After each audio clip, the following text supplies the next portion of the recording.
सहना भवतु सहनौ भुनक्तु सह वीर्यं करवावहै तेजस्विनावधीतमस्तु मा विद्विषावहै। ॐ शान्ति शान्ति शान्तिः।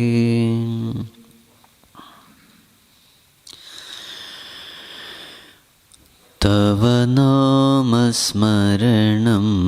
मम जीवनम्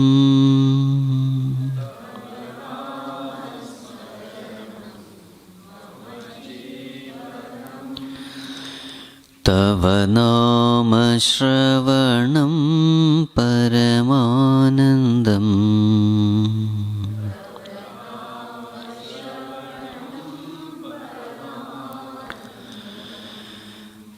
तव नामस्मरणं मम जीवनम्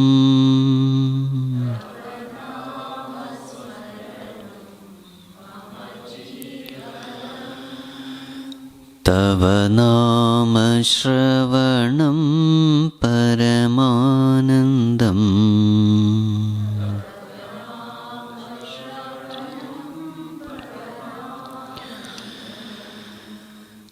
तव रूपग्रहणं भवहरणम्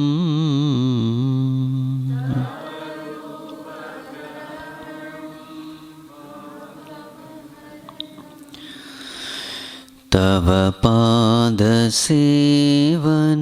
मम रक्षकम्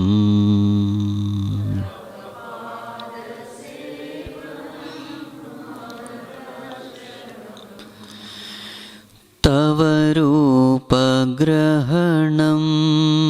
भवहरणम्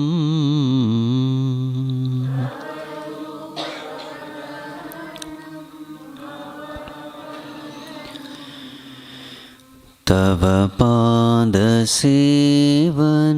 मम रक्षकम्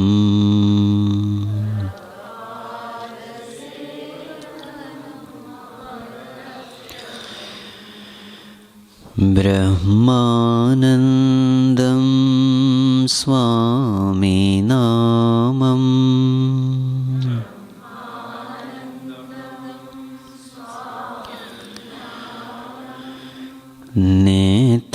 नेत्रानन्दं स्वामी रूपम्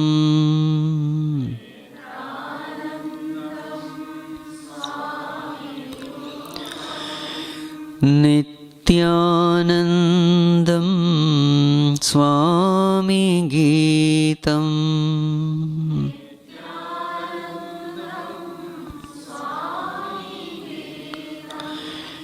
हृदयानन्दं स्वामी बोधम्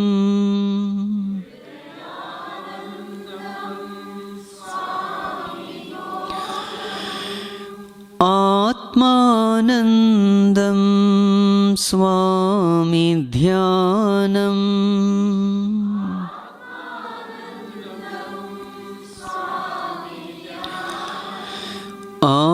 आनन्दं परमानन्दम्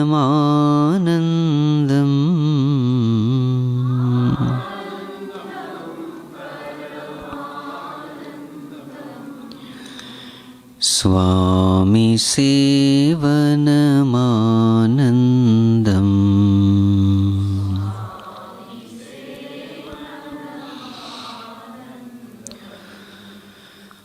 आनन्दं परमानन्दम्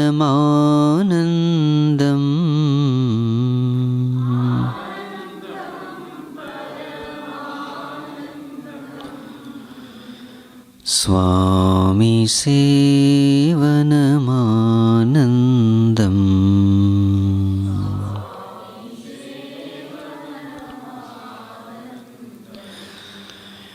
ഓം ഗുരുനാഥ ജയ ഗുരുനാഥ.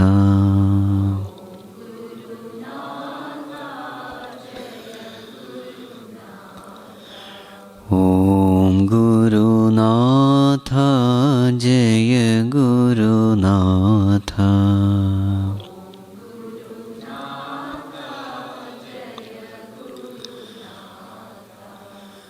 ഓം ഗുരുനാഥ ജയ ഗുരുനാഥ.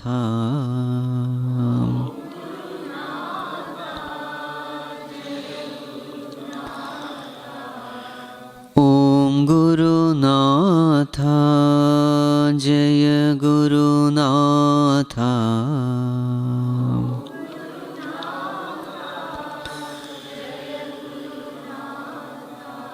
ഓം ഗുരുനാഥ ജയ ഗുരുനാഥ.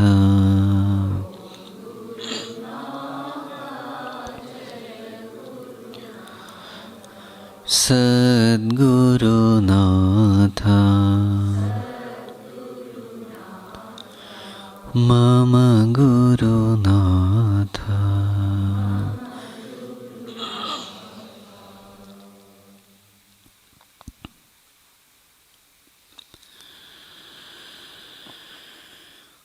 ഓം നമോ നാരായണായ.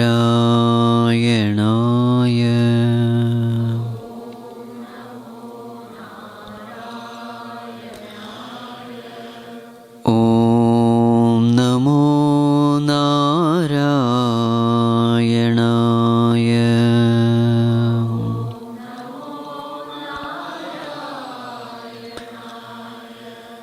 ഓം നമോ നാരായണായ.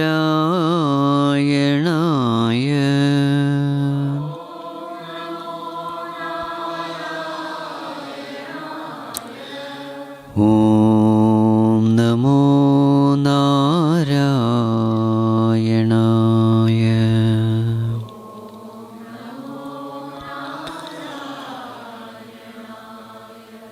ഓം നമോ നാരായണായ.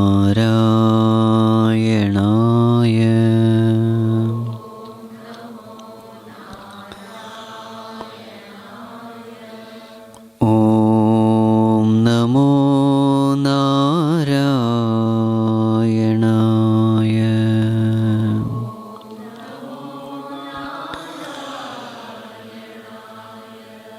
ഓം നമോ നാരായണായ.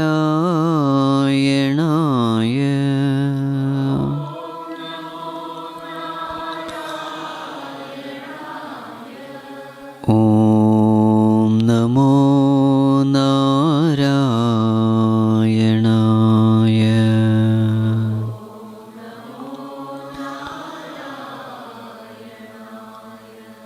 ഓം നമോ നാരായണായ.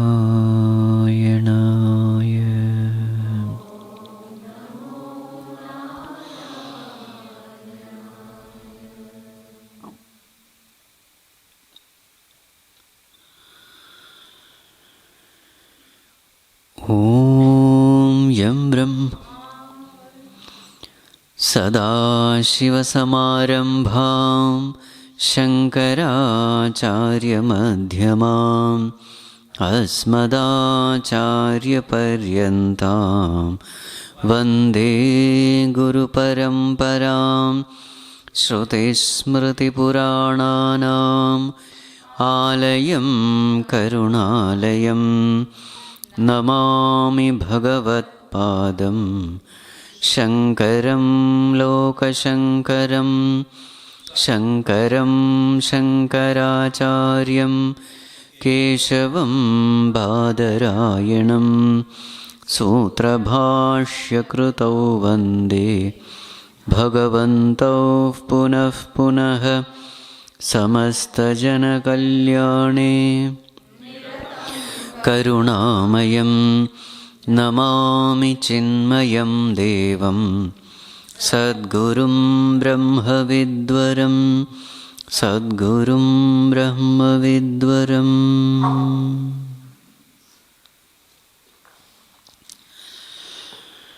Let us chant from verse number 6,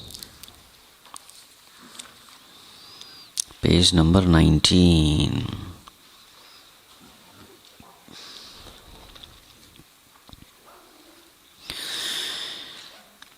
दृढनिष्ठैकसिद्ध्यर्थं मनःशुद्धिरपेक्षिता तदर्थं साधकाः सर्वे यतन्तां दृढनिश्चयाः मनःशुद्धिकराणीह साधनानि वदन्तिह यज्ञोदानं तपश्चैव जपस्तीर्थं व्रतस्तथा विचारः साधनं श्रेष्ठं वर्ण्यतेऽत्र यथामति.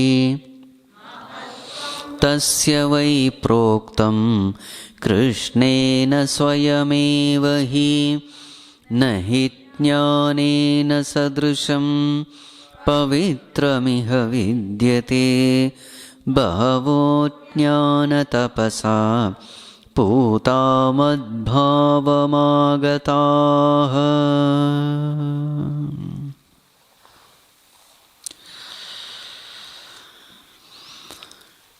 So the text begins by highlighting the importance of purification of mind. The purpose of life is only one, to know oneself as we are. The purpose is only to know the self. And what is the nature of the self? It is Satchidananda, Advayananda. So in the first verse it is said, mere knowledge alone will not do. What also is necessary? Purification of mind is also necessary. But then the self can know itself by itself. What is the need of mental purification? No, mind is to be purified, because even the desire to know the self will not arise in a person whose mind is not pure. Even the desire.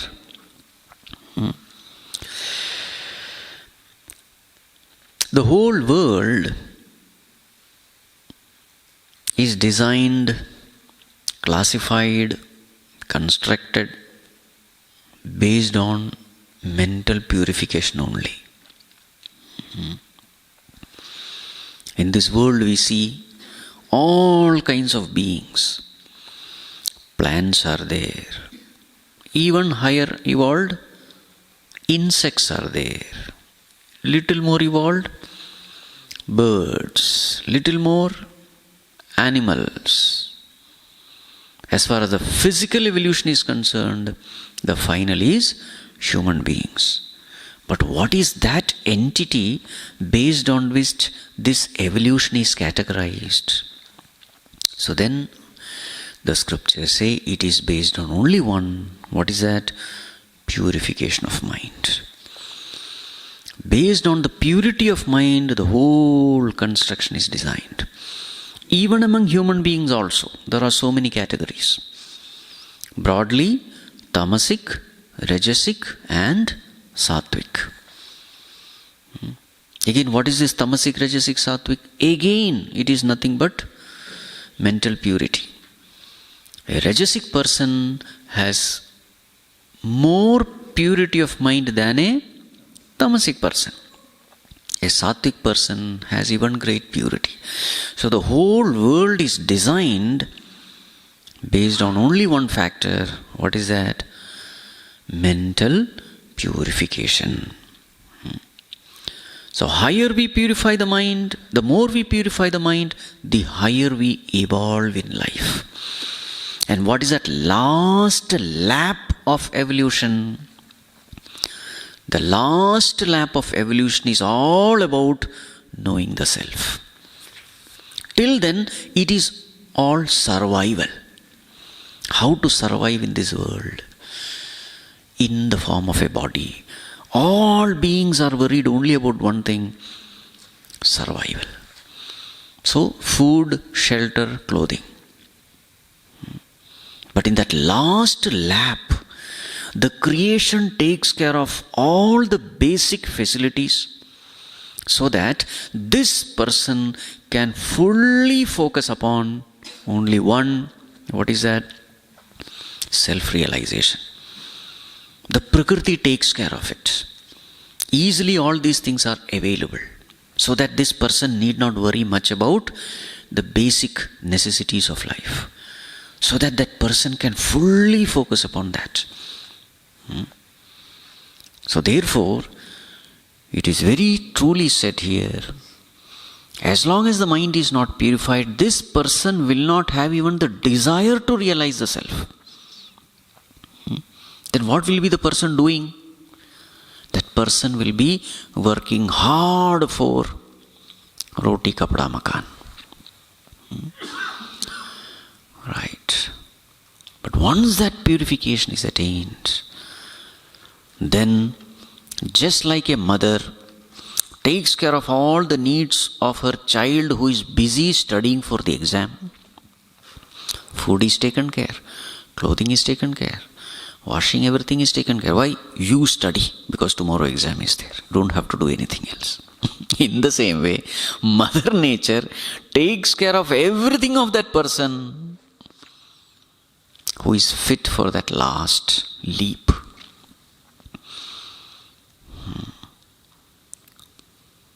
So yesterday we were discussing what are the different layers. The first one is this person has no interest. What is the second layer? This person has interest. The third one is able to understand. They are all different levels of purity. The next one, that person is able to have faith in whatever is said. And next one, that person strives. And the next one, that person is able to abide. So they are all different levels of purification. So therefore, how should this knowledge be utilized in life? Let us perform all our duties and responsibilities, keeping what in mind? Keeping purification of mind in mind. Okay. Gross people will work hard for the external wealth, salary, etc.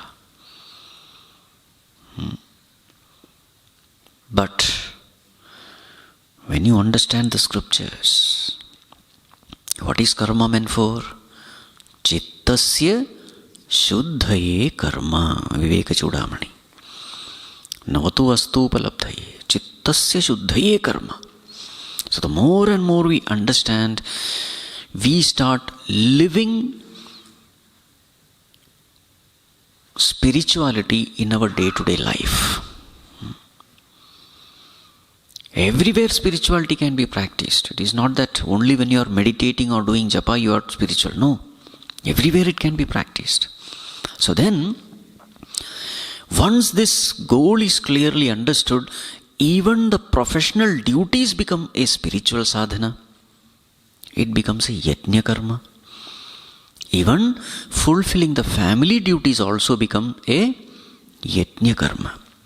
Because everywhere the scope for purification is available. Right? That person's vision about life itself changes when he is exposed to spiritual knowledge. So yesterday we were seeing how various sadhanas can be utilized in order to purify the mind. Mere external physical sadhana alone will not do. It has to be backed by right understanding, jnana. Mind has to be trained in the right understanding. Only then sadhana can truly serve its purpose. At the seat of meditation, we are supposed to withdraw the mind from the world and attach to God. At the seat of meditation, we are supposed to withdraw from ahankara and mamakara and fix it upon the Lord. So therefore, if this is what we have to do at the seat of meditation, mind has to be trained in the same aspects even while living in this world also. For example, at the seat of meditation, I have to drop the ego. So what am I supposed to do while living in this world? Same, drop the ego. In this world also, there are so many occasions where you can drop the ego. You can perform an action with ego. You may perform the action without ego. You can take decisions with ego. You can take decisions dropping the ego. You can handle situations with ego. You can handle situations without ego. So, keeping that in mind, I have come here for a purpose. There is a noble divine purpose for which I have come. Keeping that purpose in mind, I must perform all my duties. I must interact with things, beings and situations. In this way, if I can live, then progress becomes very fast. The very living your life, transacting with the world itself becomes a sadhana. Transaction itself becomes a means for purification. So in this regard, we were discussing verse number 7. Yajnaha, Dhanam, charity, Tapaha, austerity. Under tapas we saw Kaika tapas, physical austerity, Vachika tapas, austerity at the level of speech, and Manasa tapas at the level of mind. Then we also saw japa, how japa has to be done. Two more are left, Tirtham and Vrataha. Tirtham. What is Tirtham? Visiting pilgrimage places. That is also a sadhana. It is prescribed in the scriptures. Now there is a wrong way of doing it. I will not say wrong, inferior way. Because you just go to Tirtha, definitely it will create punya, no doubt about it. But with right understanding, the benefit can be multiplied. Generally, what is the way in which we do Tirtha Yatra? Camera should be ready. Swamiji, I don't know how many times again I will come here. Maybe this is the last visit. So maximum places in minimum time. Run no run. So there is an agent, travel agent. He has given a list. In one day, 25 places I will take you. So that is what we will choose. And then early morning till night. Run no run. Click o click. Buy o buy. Three things. Run, click, buy. Buy means what? Shopping. Because there are certain things you don't get anywhere else. Purchase everything. Click all photos and then post it in social media. This is our Tirtha Yatra. And then make an album and show it to Swamiji.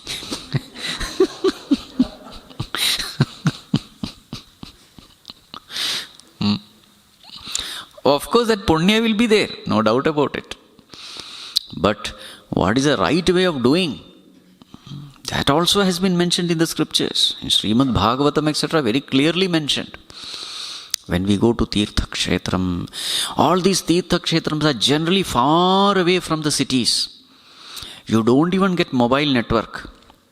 Such places on the top of the hill or far away into the forest.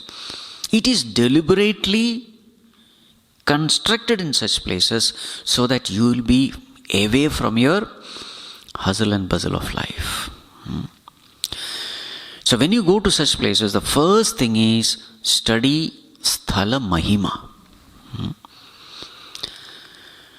What is the greatness of that place? See, just because you have a hill, it doesn't become Tirtham. Just because you have some river there, some trees there, it doesn't become Tirtham. Tirtham is something which is... Tirtha means that which purifies the mind. A place, Tarayati, that which helps you cross over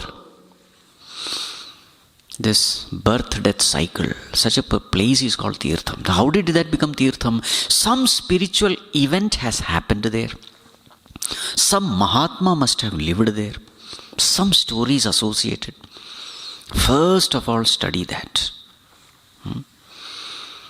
Because otherwise, you will go there and you will just see some rock, some river, some mountain.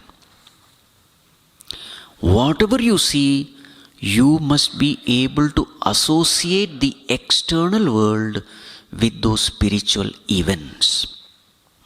That place should bring spiritual thoughts in your mind. Here was this Mahatma who did tapas. Here he lived. This is the place he did all spiritual sadhana. All such thoughts must come.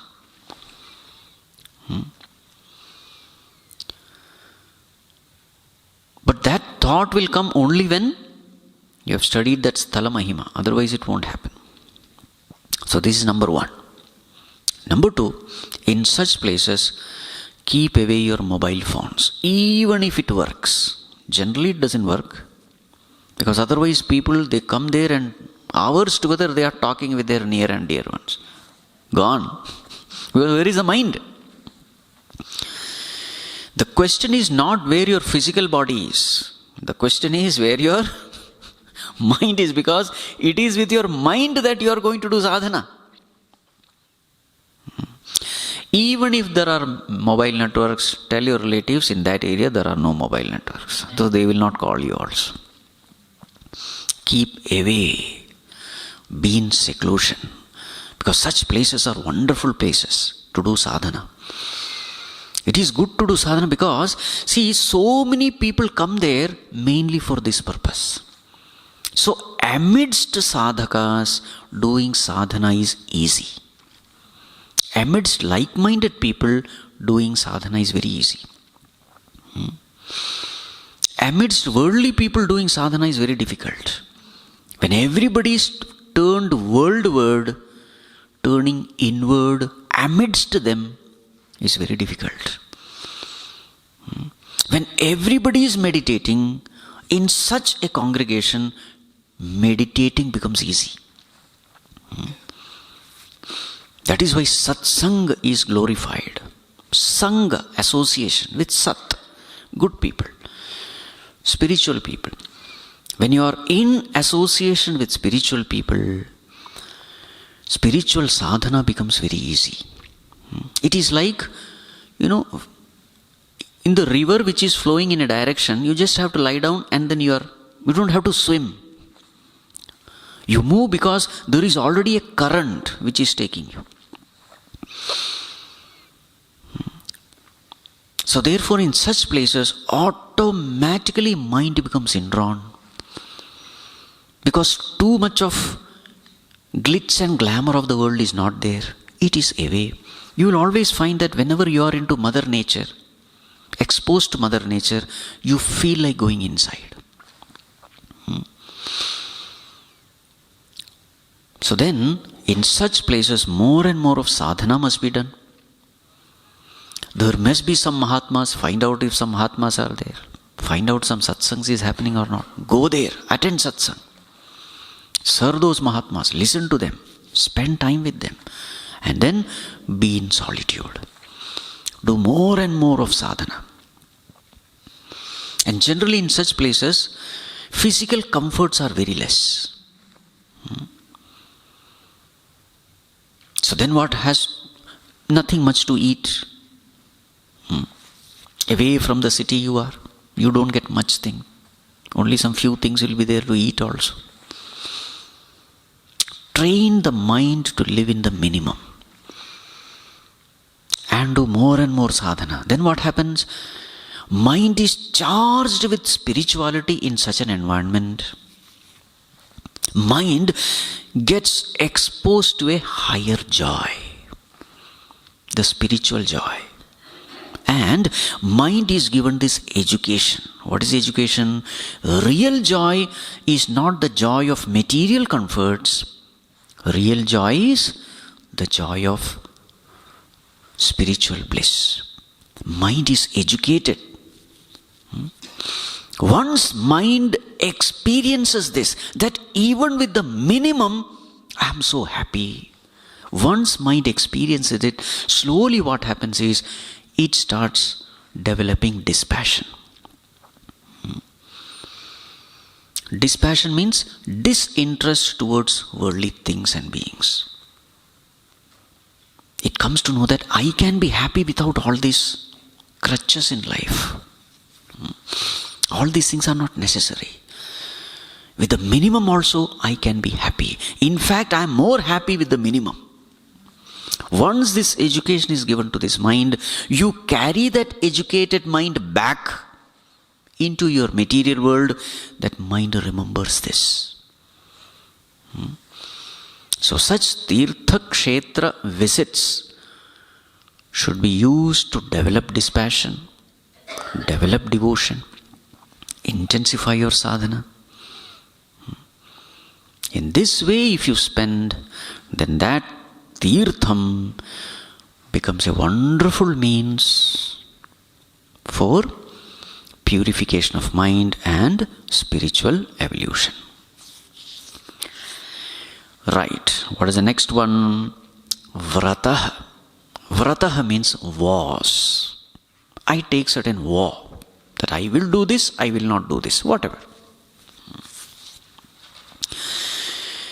Each one depending upon one's own weaknesses, addictions, we have to choose what vrata to follow. The purpose of vrata, purpose of vow is to disciplining the mind and the senses. At the seat of meditation, this discipline is going to take you a long way. At the seat of meditation, what is the discipline you have to follow? The mind's attention should not be in the world. Mind's attention should only be in God. This is the discipline you have to follow at the seat of meditation. If you have an indisciplined mind and the senses, the mind will be indisciplined at the seat of meditation also. So, to discipline the mind, we take certain vows. Now, before taking a vows, first of all, we have to maintain a spiritual diary. Only when we maintain a diary, we will come to know what all kinds of weaknesses we have. So, in spiritual diary, when did you get up? What all things you did? And when did you sleep? All those details must be there. How did you spend your time? In what way? Did you spend your time in constructive way or destructive way? If it is destructive, what all are those channels where energy got dissipated? It can be social media, it can be food, it can be sleep, it can be talking. So many ways we dissipate our energies. There are so many channels. First of all, let us be aware of those dissipative channels. That is the first thing to be done. Right. So only when you maintain a diary, you will come to know this. Otherwise, you will not know. And then what has to be done? Vows have to be taken. Yes, I will not do this. Here, a lot of energy is wasted. Then you take certain vows. Eating, talking, internet, social media, whatever it may be. You have to find out the limit. You have to set limits for yourself. How many minutes per day I will use this? When I will use this? When I will not use this? Make a set of self-disciplining vows and try to stick to it. No doubt there will be a struggle, because I am always tempted to yield to my addictions. But then when you are struggling against it, every struggle is rewarded by this cosmos in the form of mental purity. Every struggle is rewarded. No struggle goes as a waste. Every pain is blessed with a gain. So in this struggle, what happens is mind becomes more and more pure. So this is the purpose of vrata.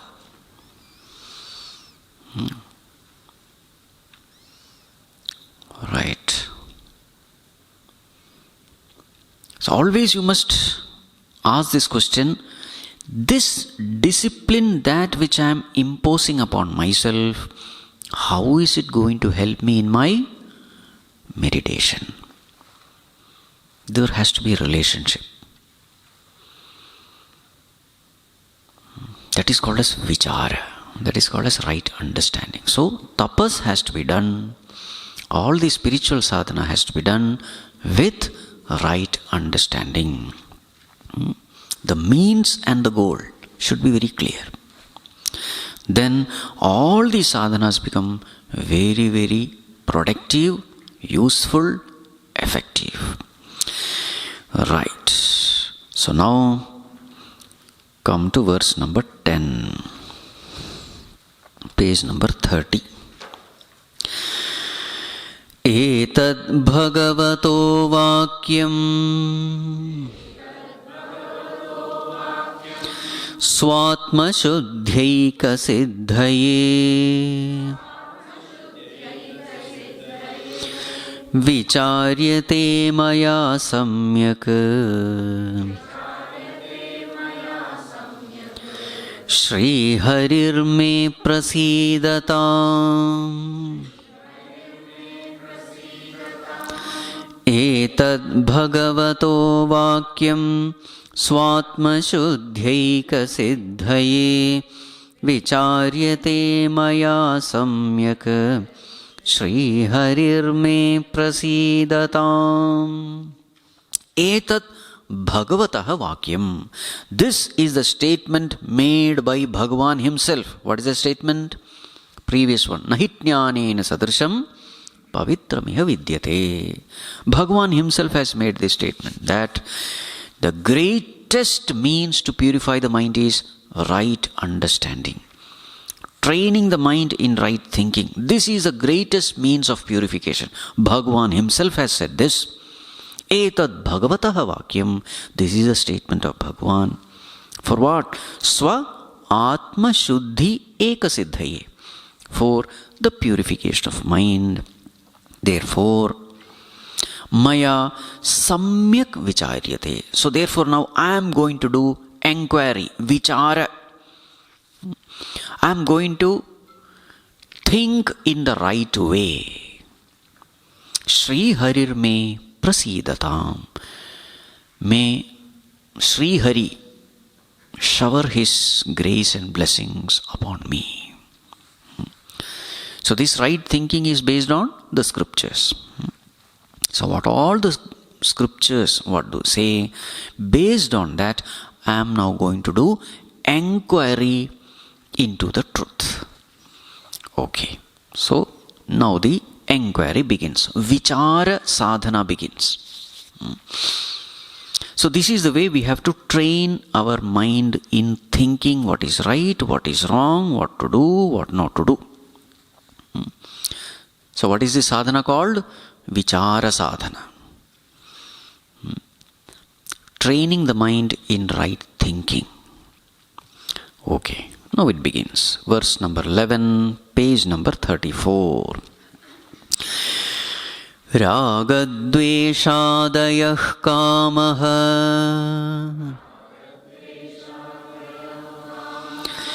krodhalobhadayopi cha ahankarastatha swarthaha vividha manaso malaha ragadveshadayah kamaha krodhalobhadayopi cha ahankarastatha swarthaha vividha manaso malaha. Yes. So the first question is, what are the impurities of mind? So vichara sadhana is going on now. What is the purpose of doing vichara? Manah Shodhanam is the purpose. Purification of mind. So let us start the topic. So what is the first topic? What are the impurities of the mind? Because we are going to purify the mind. So first step is to know what are the impurities. Vividhaha manaso malaha. There are varieties. What are they? Ragadveshadayaha. Ragadvesha, etc. Kamaha. Krodhaha. Ragadvesha means likes and dislikes. Kamaha, desires, lust. Krodha, anger. Lobha, greed. Adayaha. Kama, krodha. Lobha, moha, madamatsarya. Ahankaraha, ego. Tatha swarthaha, selfishness.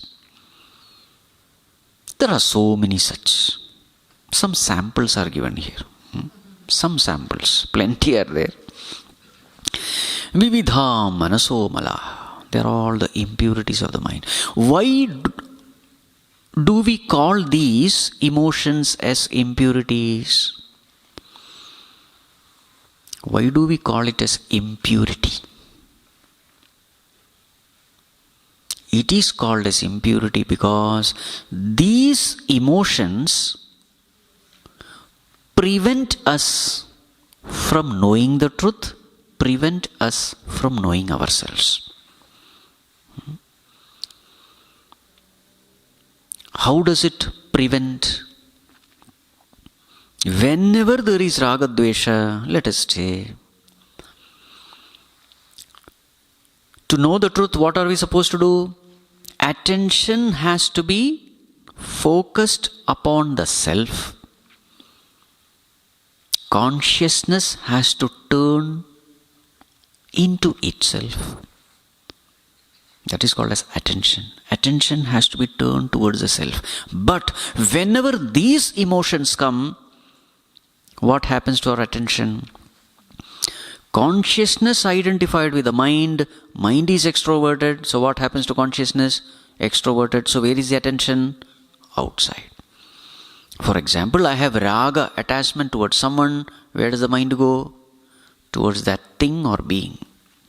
I have dvesha. Where does the mind go? I want the mind to go within. But what happens to the mind? It goes without. It goes outside. That is why it is called as mala, impurity. Mind colored by all these emotions has a tendency to go outward. Mind filled with these emotions cannot withdraw. So that is why they are called as impurity. Even if that particular emotion is giving you joy, still it is impurity. Many times we think, oh, if it is giving joy, it is purity. You are attached to someone, raga is there, and the mind is going there. Is it purity or impurity? A person whom you love most, thinking of that is giving you joy. Remember, it is a sweet poison. Sweet, but poison. Why is it poison? Because it is taking you away from your own self. It is taking you away from God. Anything which takes you away from God is poison. Anything which takes you away from God is impure. Because God is purity absolute. Going away from God means what? Going away from purity. Going away from purity means what? Becoming impure, what else? So therefore, anything which takes me away from God, understand that is impurity of the mind. And therefore, reverse is also true. Anything which takes me towards God is pure. Humility, it will help you go inward. Sufferings in life, it will help you go inward. So anything which takes my attention inward helps purify the mind. Vividha manaso malaha. Okay. So what are the impurities? Now we know. These are the impurities. Now a very important question comes. Now this is called as vichara sadhana. Okay. Swamiji, what is the proof that these impurities are not the nature of consciousness? It is the property of mind. What is the proof? How do we know that these emotions which effortlessly rise in our mind, spontaneously rise, maybe it is a nature of the self? Maybe it is the nature of consciousness, because both of them appear to be same. So therefore, logical analysis is necessary. Next verse answers that question. What is the proof that these impurities belong to the mind and not to consciousness? Verse number 12, page number 36. Ete sarve hi drishyante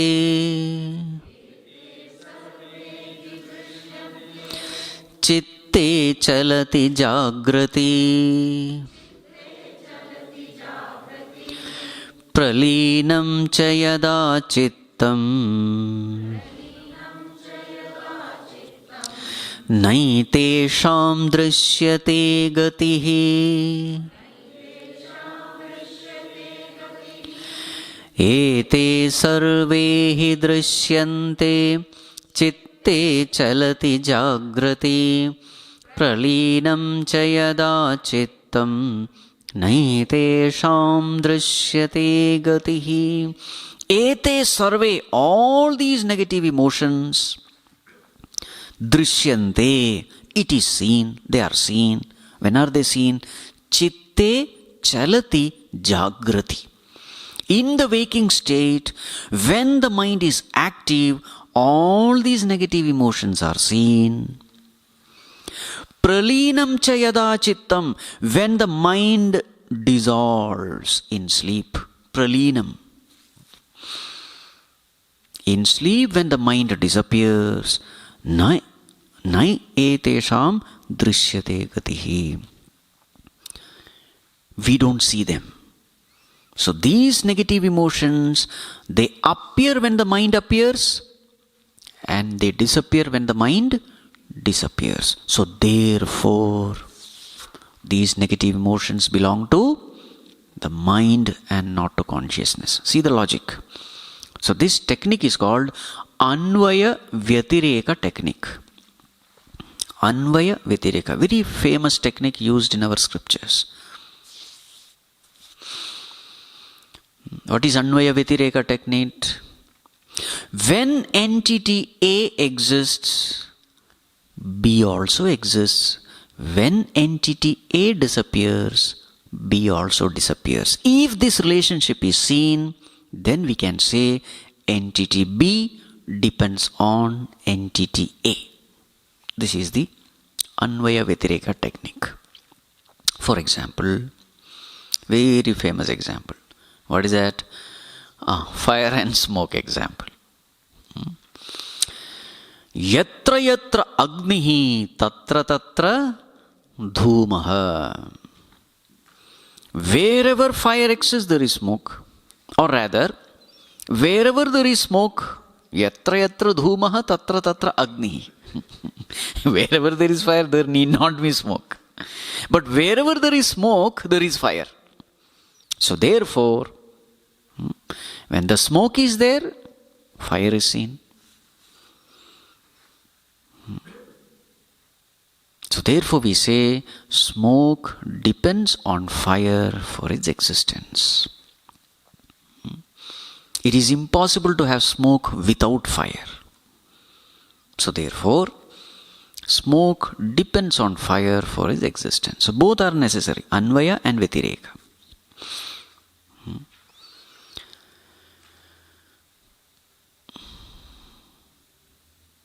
The same technique is used here.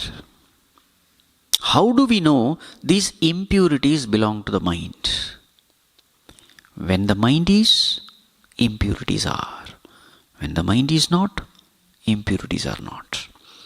If there is a situation where mind is not, but impurities are, then we can definitely say these impurities don't belong to the mind. Got the logic? So therefore, this is called a vichara sadhana, you see? Therefore, all the impurities belong to the mind alone. Next important question is, are these impurities the nature of the mind or the properties of the mind? Nature means that which cannot be removed. Nature means, like for example, heat and fire. Nature means you just cannot remove it then. You can't eliminate heat from fire because it is its nature. Sometimes property also is a term used in a similar sense, but in this context we can just make a modification. Property is something which goes. For example, the fragrance of a flower. You can say it is a nature of the... It's possible that the flower dries up and the fragrance is gone. So something which remains all through, that is called nature. Something which comes and goes, that is called as property. In this context, let us define this way. So now the question is, all these negativities of the mind, are they the nature of the mind or are they the properties of mind? So that is answered in the next verse. Okay. Page number 38, verse number 13. Jagratyapi cha vidvamsam pīdayanti na te tatha avidvamsam yatha lokam daya patram cha sarvada jagratyapi cha vidvamsam pīdayanti na te tatha avidvamsam yatha lokam daya patram cha sarvada. Yes, if these negative emotions are the nature of the mind, then all of us must have it. But what do we find in this world?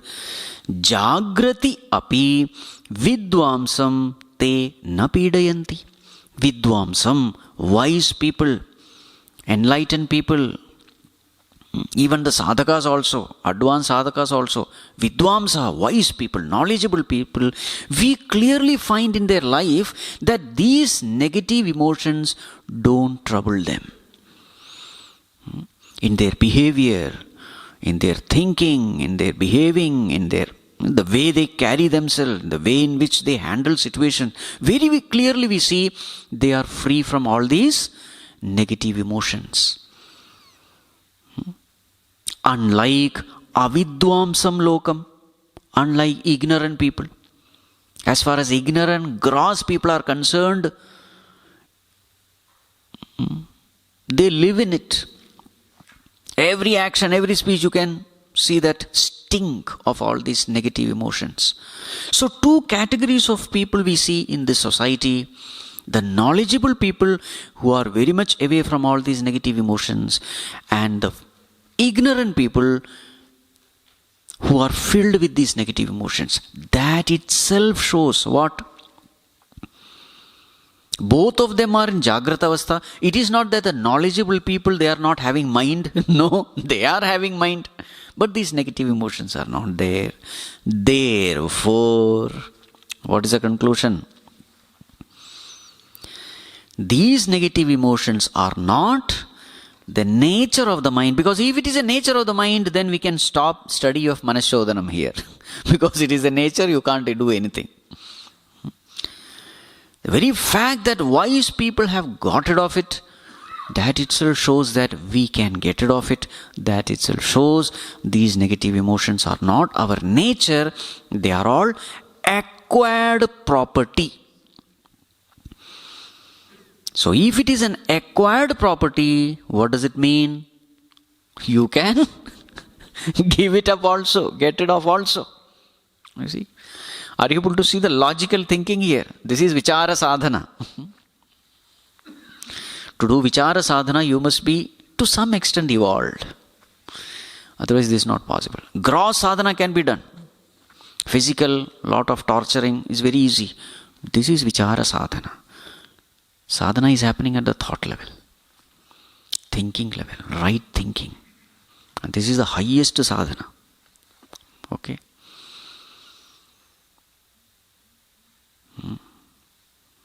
Avidvamsam yatha lokam daya patram cha sarvada. Therefore, their condition is pitiable.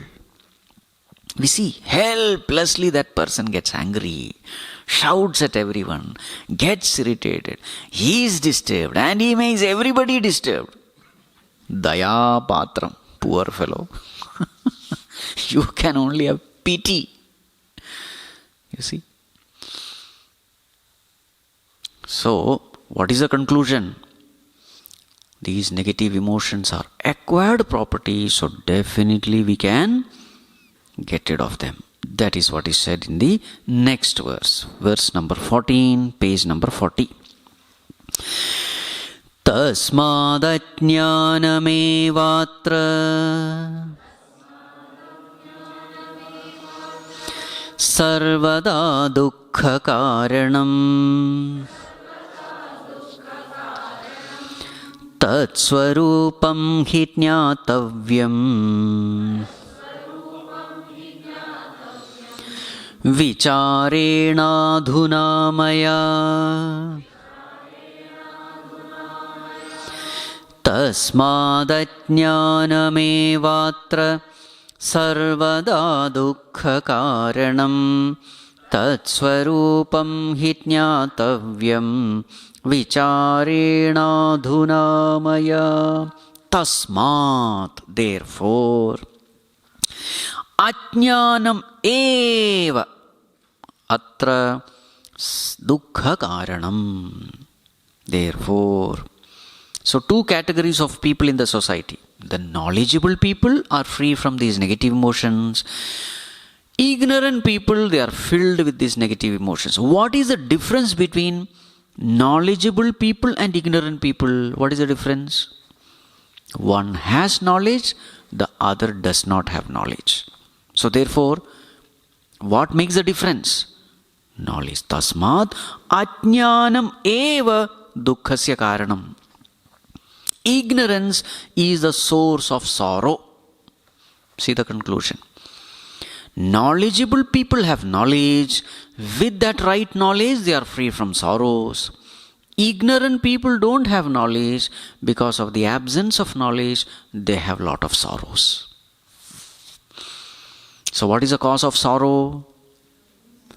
Absence of knowledge or ignorance. So therefore, what should we do if you want to get rid of sorrow? Tat surupam jnatavyam. We must also gain the right knowledge. Knowledge can put an end to all suffering. So we must gain knowledge. And through knowledge, definitely the suffering caused by all these negative emotions can be overcome. It is self-created. So this shows the importance of knowledge. So where should we start? Tat surupam jnatavyam.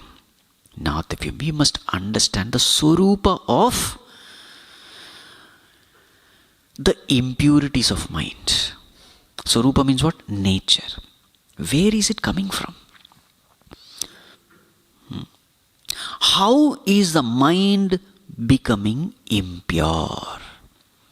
Because it has been an acquired property. How did we acquire this? Earlier it was not there. I did something and it came. What is that mistake which I have done? Vicharena adhuna maya. Now I am going to inquire into it. Okay. How did the mind become impure? What are the impurities? Raga, dvesha, kama, krodha, ahankara, mamakara. How did this mind become impure? So now comes that series of enquiry. All these steps are from the scriptures. Okay. So it is not that independently you sit and think. Shruti matas tarko nusandhiyatam. Bhagavan Shankaracharya says in Sadhana Panchakam. Shruti matah tarkaha anusandhiyatam. Independently if you start thinking, you will not reach anywhere. So that thinking line, those steps also should come from Shruti, from the scriptures. So now what we are going to do is, based on the scriptures, the guidance given by the scriptures we are following, and then accordingly we are training our mind. We are analyzing the situation. Okay? Yes. Verse number 15, 16, 17. Page number 42. 15. Satya buddhir yada drishye swatmano bhinnata tatha sukha buddhistada tasmin dukkha buddhir hiva bhavet satya buddhir yada drishye swatmano bhinnata tatha sukha buddhistada tasmin dukkha buddhir hiva bhave. Yes, let us analyze this first. So where does this journey start? Journey of impurification. Where does it start? Drishye satya buddhihi. So we find ourselves in this world. How do we find ourselves? We are there. Sense objects are there. Things, beings, situation. What is our condition?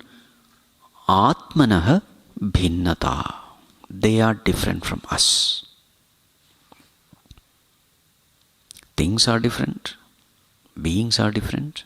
Situations are different from me. Bhinnata.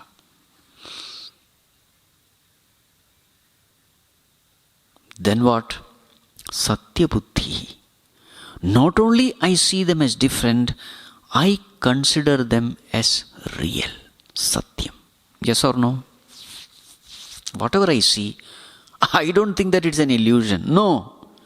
Just like I am real, this thing is also real. Beings are also real. Yes? Yes. Then what happens? Sukha buddhi tada tasmin va dukkha buddhi. All these things, beings and situation, I categorize them into either this or that. What are the two categories? These things give me joy, these things give me sorrow. These beings give me joy, these beings give me sorrow. Sukha buddhi and dukkha buddhi. First is bhinnata, then satya buddhi, then sukha or dukkha buddhi. After that what? Next verse. Verse number 16, page number 45. Ragadveshau prajayete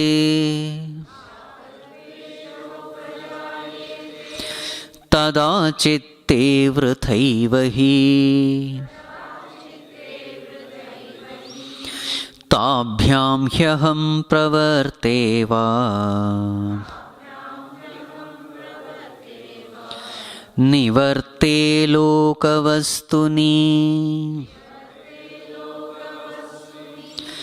ragadveshau prajayete tada chitte vrthaiva hi tabhyam hyaham pravarteva nivarte lokavastuni. Yes. What is the next one? So there are certain things and beings who are giving me joy.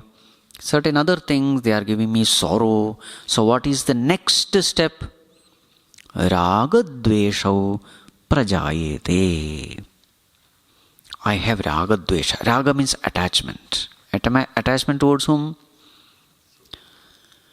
Anything which gives me sukha, joy, I get attached to them. Anything or being which gives me dukkha, I hate them. Where are all these emotions? Chitte, in our own mind. Now see how the mind has become impure now. Ragadvesha has come. Then what is the next step? Can you remain quiet with ragadvesha? No. Tabhyam hyaham pravritte nivritte va. Then comes pravritti or nivritti. Pravritti means what? Both are actually pravritti only. Nivritti means withdrawal. Pravritti means engagement. Those things which give me joy, I want to possess it, make a part of my life. I work hard for it to make it a part of my surroundings, life. I crave for more and more of interaction with such things, being situations. That is called as pravritti. And what about those who give me sorrow? Nivritti, run away from there. Avoid them, eliminate them, whatever means. So, ragadvesha by itself cannot make me quiet. After that, automatically comes pravritti and nivritti. Okay. After that what? Next verse. Verse number 17, page number 46. Labhe sukhi tatha dukhi hyalabhe priyavastunah samsaroyam maya praptah मिथ्याध्यास पुरस्सरः लाभे सुखी तथा दुःखी ह्यलाभे प्रियवस्तुनः संसारोऽयं मया प्राप्तः मिथ्याध्यासपुरःसरः. Yes, now I am striving hard to get whatever I like, those things which give joy to me. I am striving hard in two different directions. To eliminate things which give me sorrow and to possess things which give me, both are effort only. And then, will I succeed?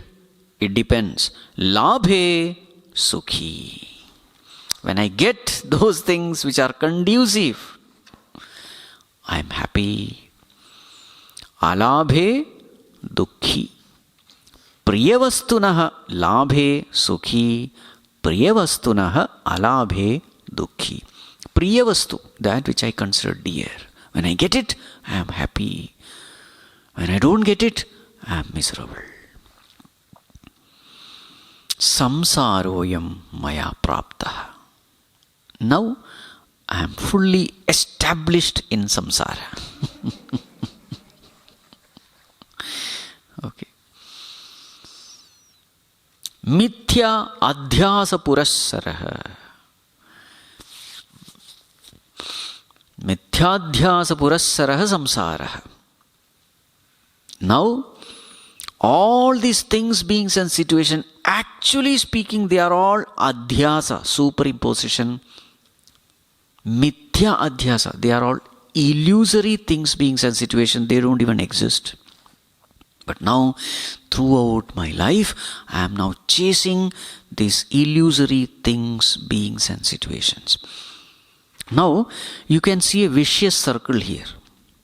What is a vicious circle? I interact with the sense objects. Interaction is pravritti nivritti.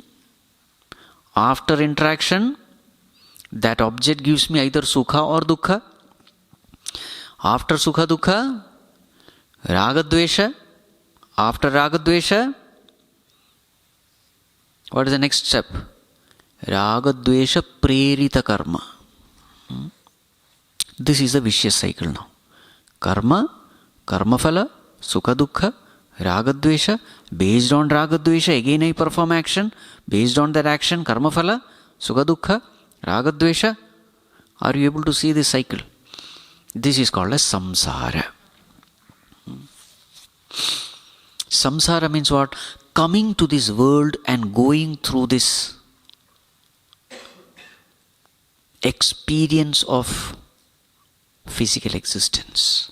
That is called as samsara.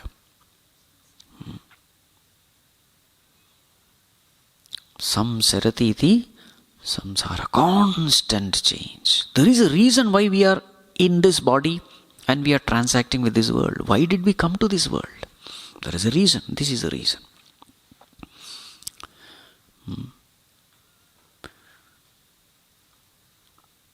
Now a question may come, no Swamiji, first tell me why did that object come in front of me?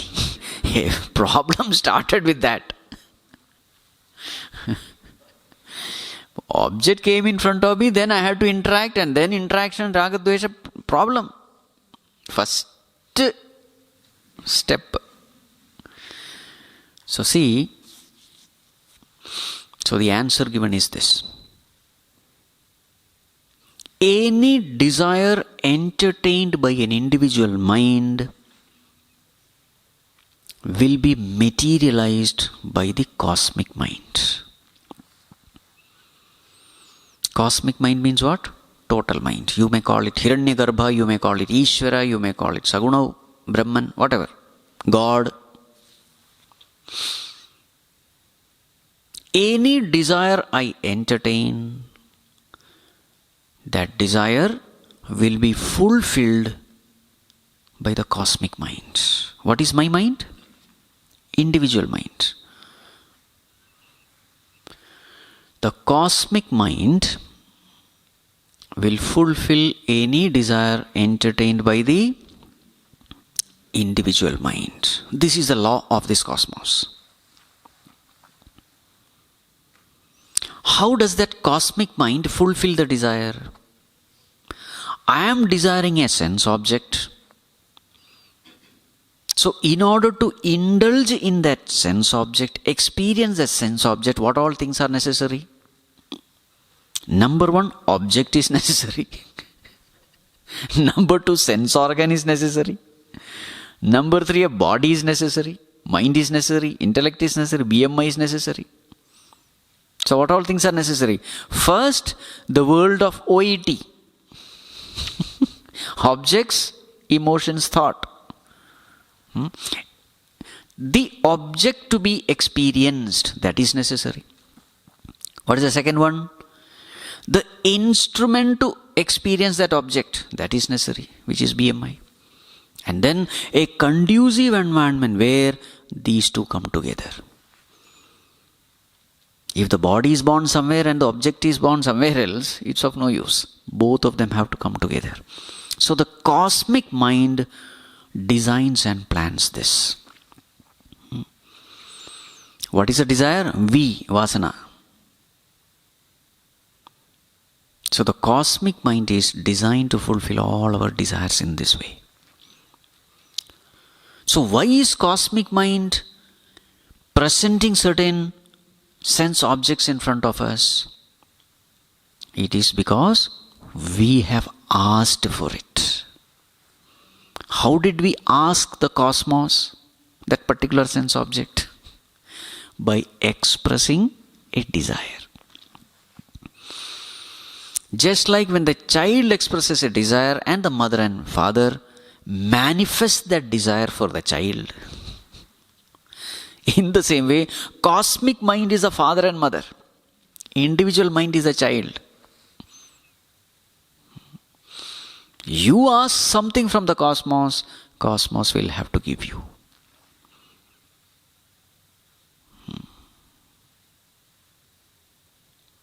So therefore, this is how we have come into this world.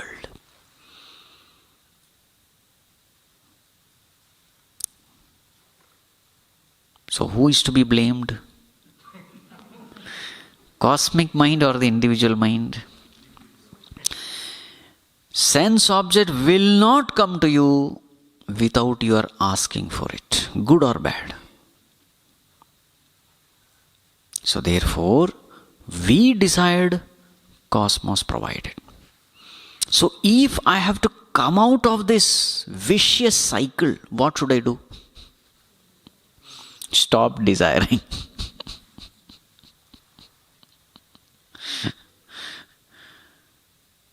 You understood? Stop desiring. Stop asking. This is the only way. Remember, every desire is an expression of impurity.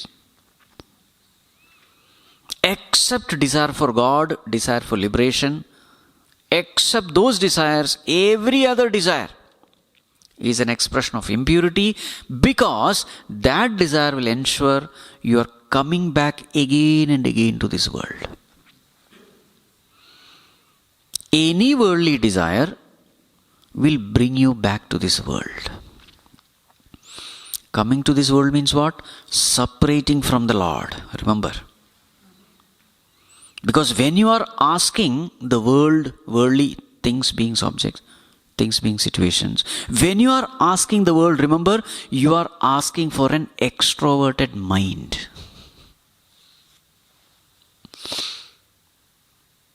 When you are asking for the world, you are asking for an extroverted mind. An extroverted mind is tuned to the world, focused on the world. It is not focused on God. So any worldly desire is a dangerous desire, because it will bring you back to this world. So therefore, it is this desire which makes the mind impure. The topic is that, how did the mind become impure? mind became impure because of desires. Therefore, if I have to purify the mind, what should I do? End all existing desires, number one. Number two, don't entertain any new desire. Two things.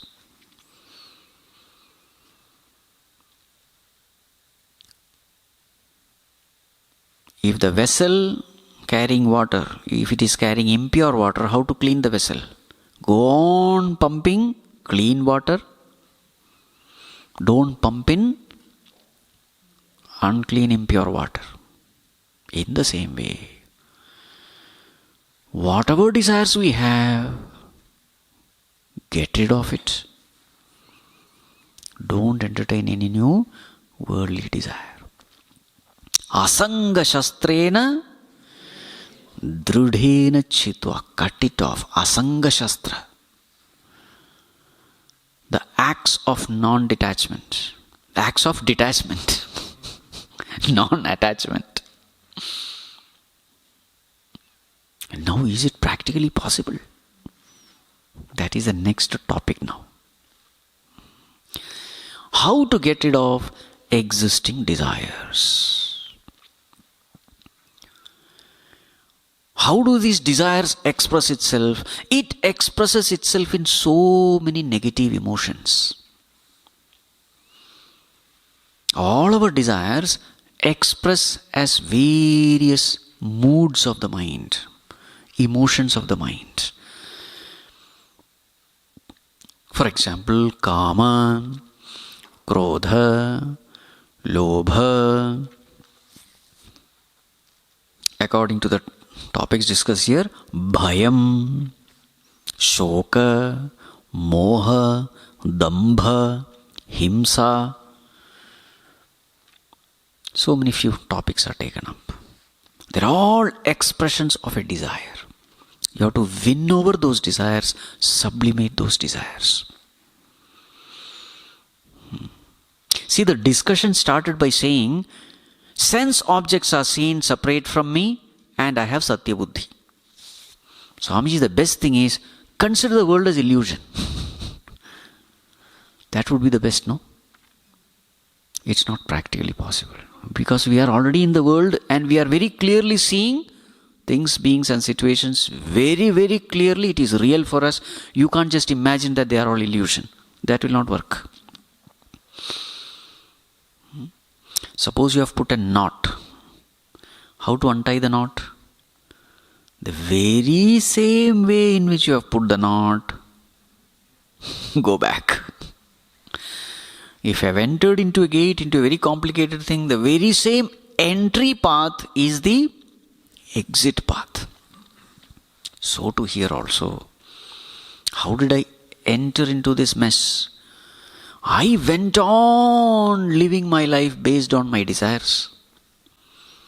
Went on fulfilling my desires. Went on living a life of ragadvesha. This is how I have landed up here. So what is the exit route now? Stop doing this.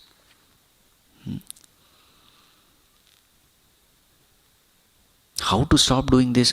Whenever a desire erupts, don't manifest it. Don't fuel it. Silence it. A desire is coming. The tendency is to give it a form, in the form of speech, in the form of action. The tendency is to manifest it at the body level, at the action level. Don't do it. Desire comes at the mind level. At the mind level itself, silence it. If you can do this, then what will happen? Over a period of time, all desires will vanish. Then the cosmic mind will not have material to give you a BMI and an OET. And once there is no material, just like how the fire in the wick, this is a common example given. oil is over, what happens to that fire?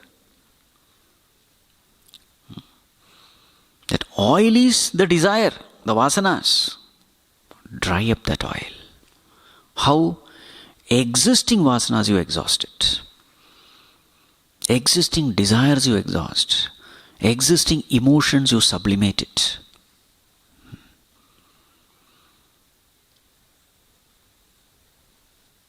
But please remember one more thing. Without holding on to the higher, you can't leave the lower. Without holding on to the higher, don't try to drop the lower. It is not possible. Many people do this mistake. They try to win over anger.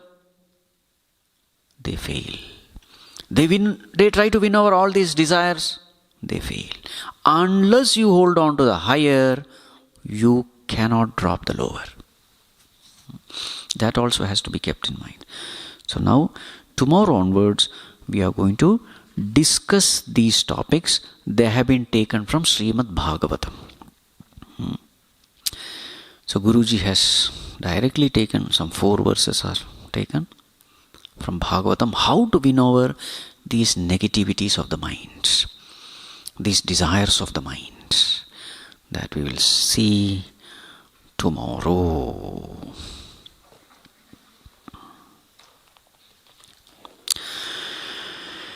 Hari Mana Tumi Govinda Mana Tumi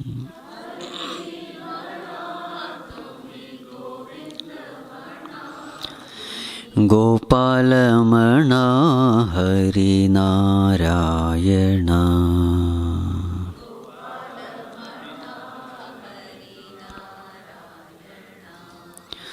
Govinda Gopala Hari Narayana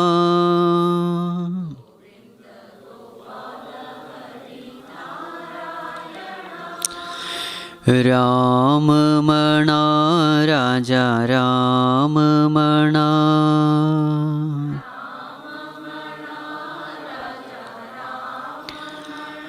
Sita Ram Mana Atma Ram Mana Sita Ram. Together. Hari Mana Tumi Govinda Mana Tumi Gopala Mana Hari Narayana Govinda Gopala Hari Narayana Shyam Mana Radhe Shyam Mana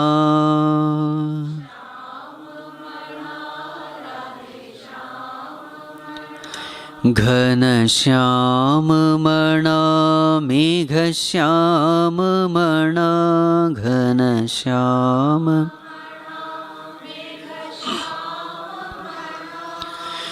Hari Mana Tumi Govinda Mana Tumi Gopala Mana Hari Govinda Gopala Hari Narayana Isha Mana Jagadisha Mana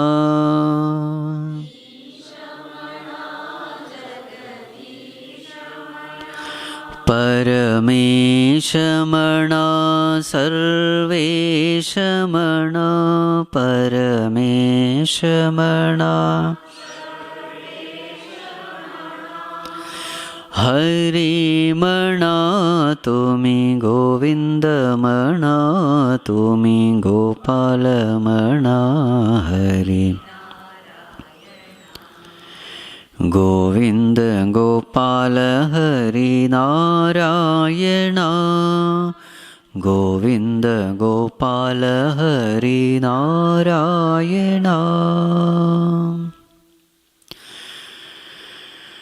Om Sarve Bhavantu Sukhinah Sarve Santu Niramayah Sarve Bhadrani Pashyantu Ma Kaschid Dukha Bhag Bhavet Asato ma sadgamaya tamaso ma jyotirgamaya amritam gamaya. Om Purnamadav Purnamidam Purnat Purnamudachyate Purnasya Purnamadaya Purnamevavashishyate. Om Shanti Shanti Shanti. Harihi Om Shri Gurubhyo Namaha. Harihi Om.